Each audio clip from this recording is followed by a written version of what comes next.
Well, he plods away. I'm going to try and turn him just upstream of me.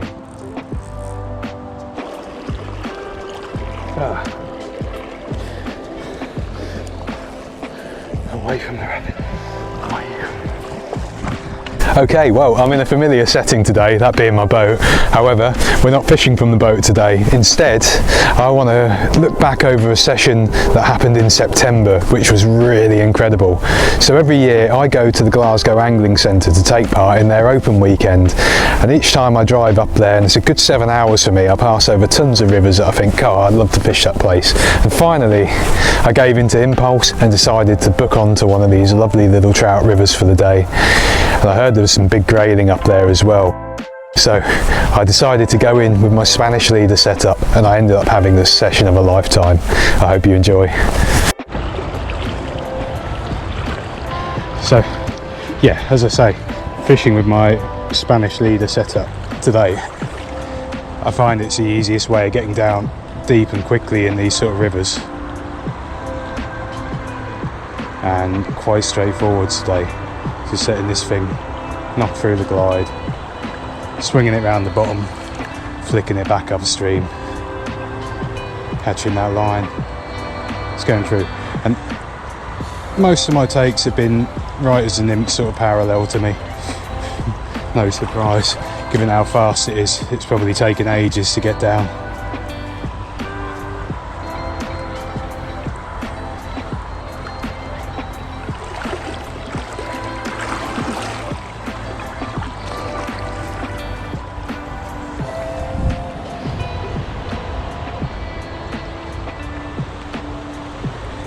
There we go. One little brownie. Whoa.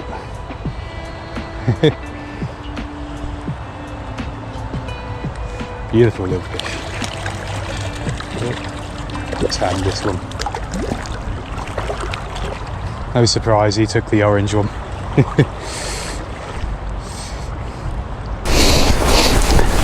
So Spanish leaders, it's a tactic that I've really enjoyed getting into over the last year or so, mainly because it bears quite a lot of similarities in some respects to light lure fishing.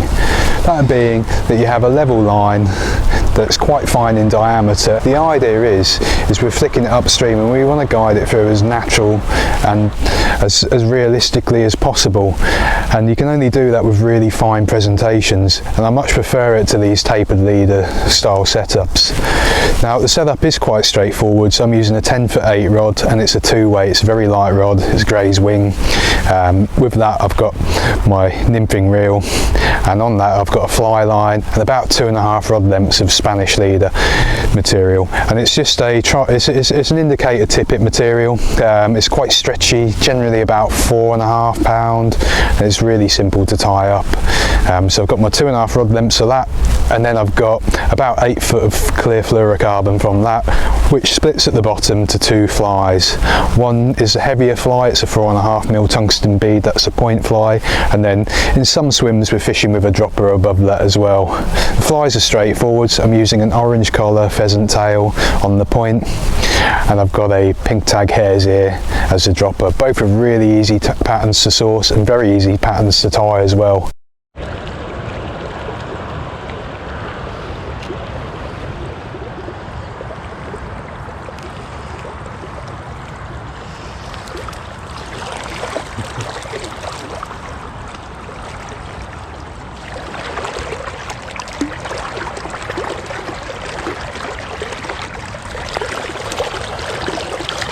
Little wild brownie. Blue.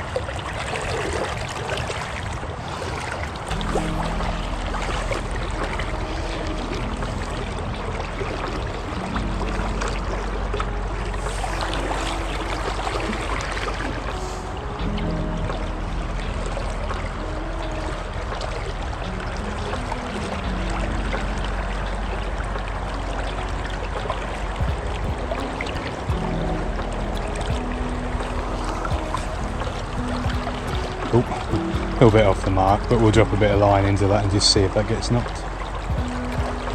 Yeah, I think I quite got that right.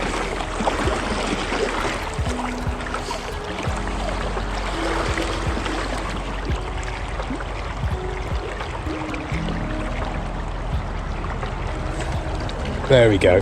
That's a little bit better. What have we got? Big grayling. Lovely. Lovely, lovely, lovely. Beautiful big grayling.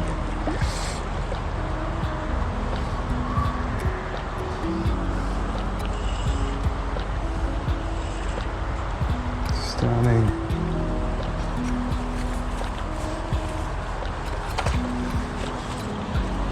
For some reason I've got the world's longest net with me. Not sure why I've done that today, but it made sense. There's fish on the drag. It's a little bit easier with these grayling to play them on the drag.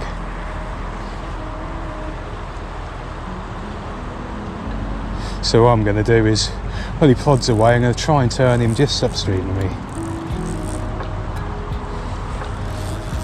That way I can kind of trick him into dropping back into the net.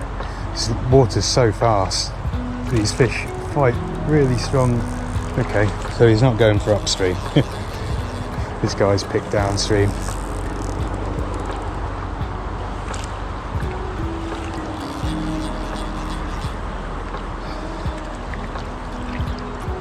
Beautiful, beautiful, beautiful.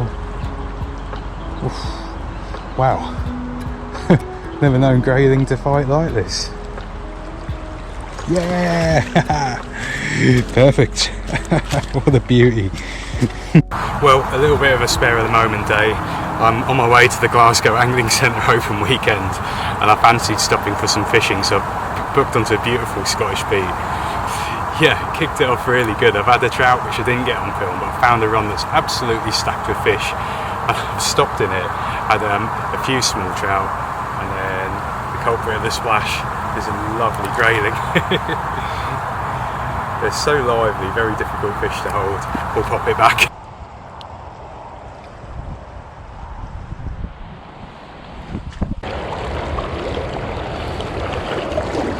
So someone who's really skilled with the Spanish leader can probably cast it a lot further upstream than me. Like I said, when you've got coloured water and the ability to get close to fish, use it to your advantage.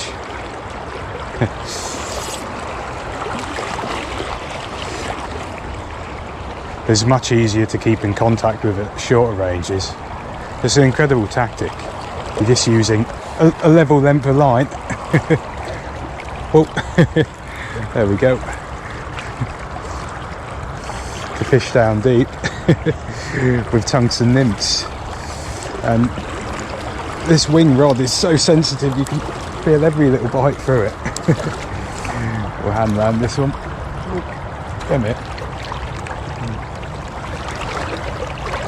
A beautiful little brownie on the orange collar. Back he goes.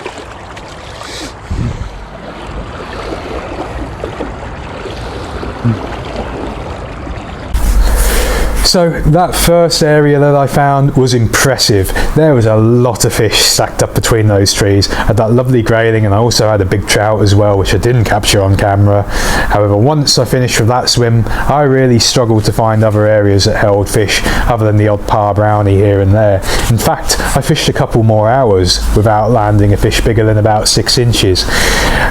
And so I decided to head back to the van, have a rethink, check some Google Maps and look for an area of the river that I felt would hold a fish. And it was a gamble. I ended up walking about 40 minutes to get to the next spot. But when I got there, it looked incredible. And there was just this seam on the far bank that I knew would be holding fish. The only problem was, could I get there? The water was smashing through and I was up to my sort of limit of what I felt comfortable wading. So I didn't get very many effective drifts over there, but when I did, you'll see.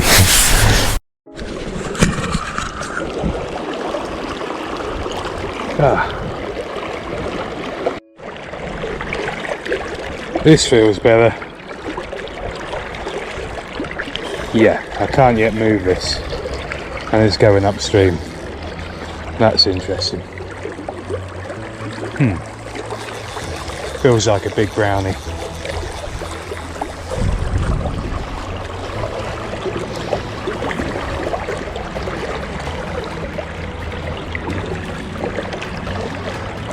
be nice if it's a 4 pound grayling.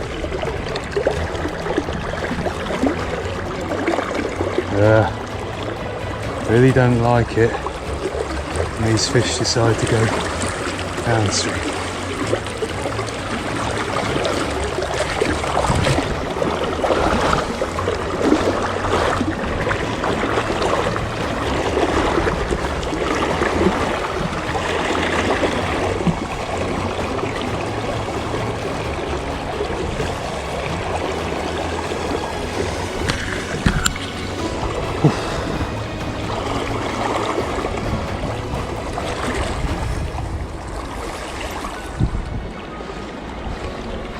Didn't see what that was there, but he jumped.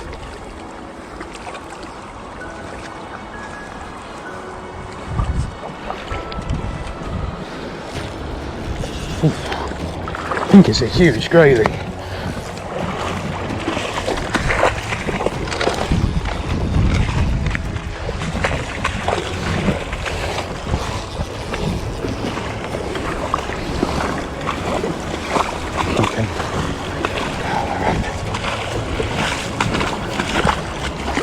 Keep this fish away from the rapid. He goes down there, I'm in real trouble.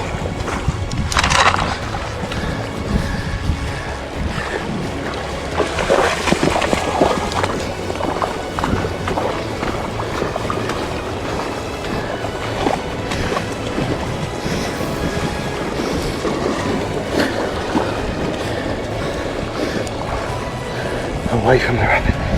Away.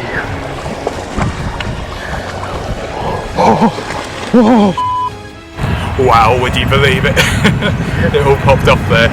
Ages like looking for water that might hold a fish. I've tried a few swims, had a few tiny ground trout, when all of a sudden I had this. And this is by far my PB grayling. What an absolute unit. And a stunning fish. I'm going to slip this one back, I'm over the moon. Wow, what a fish to finish a session on. There we have it. That's my first 3 pound grayling. I didn't capture the weighing or the release on video. I caught the fish, I got a couple of stills, and I wanted to get it straight back rather than risk exhausting it and having it out of the water too long. But a bit of impulsive fishing truly ended up being one of the best sessions grayling fishing of my life. Not in numbers, but in sheer size. I'm still buzzing now thinking about it.